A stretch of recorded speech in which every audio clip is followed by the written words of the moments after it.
Thank you, Mr. Speaker. I rise for a point of personal privilege. The delegate has the floor. Thank you, Mr. Speaker. Mr. Speaker, I did want to just recognize and thank the delegate from Falls Church for sharing with me the January revenue report, and also would like to thank the administration for promptly reposting the December revenue report that had been removed. Mr. Speaker, what I wanted to do today is just spend a moment, if I could, and talk about what was on the January revenue report for us so we all have that level of knowledge. Mr. Speaker, our revenues in the first 7 months of our fiscal year that started July 1 are up almost 7%. 6.9%. That's almost 3 times the rate of inflation that was reported last week at 2.4%. You know, Mr. Speaker, it is pretty clear that our revenues are pretty strong, and they are continuing to remain strong, and we are in a very, very strong financial position.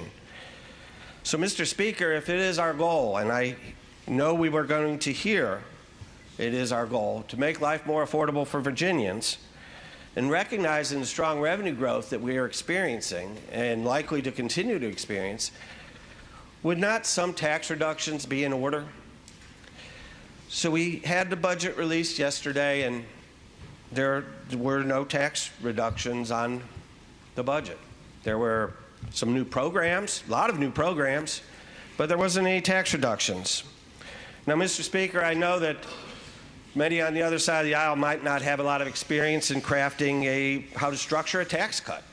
You know, Republicans, we do, and we've structured a number of them over the last 4 years, and oftentimes with support from the other side of the aisle. But as Republicans, we thought it'd be appropriate in the spirit of cooperation for the House Republicans to craft tax reduction bills. And so we crafted a bill to eliminate the remaining grocery tax, Mr. Speaker. We crafted a bill to eliminate, in a fiscally responsible manner, start the elimination of the dreaded and hated car tax. Now, Mr. Speaker, we know how things work. We're in the minority.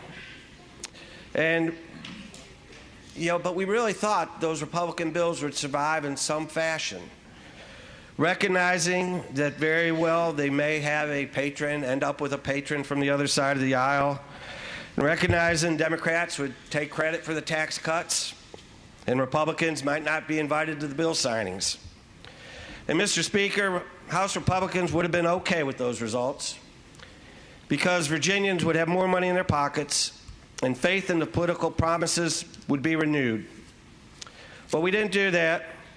We killed every tax reduction bill, instead passed huge multi-million-dollar entitlement programs and expansion of collective bargaining rights.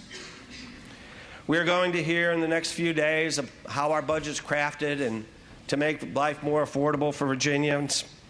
But Mr. Speaker, I would say Virginians are smarter than that.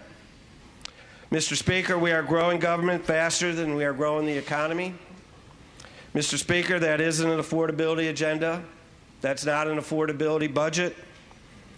That is a spending agenda, and that is a spending budget. Thank you, Mr. Speaker.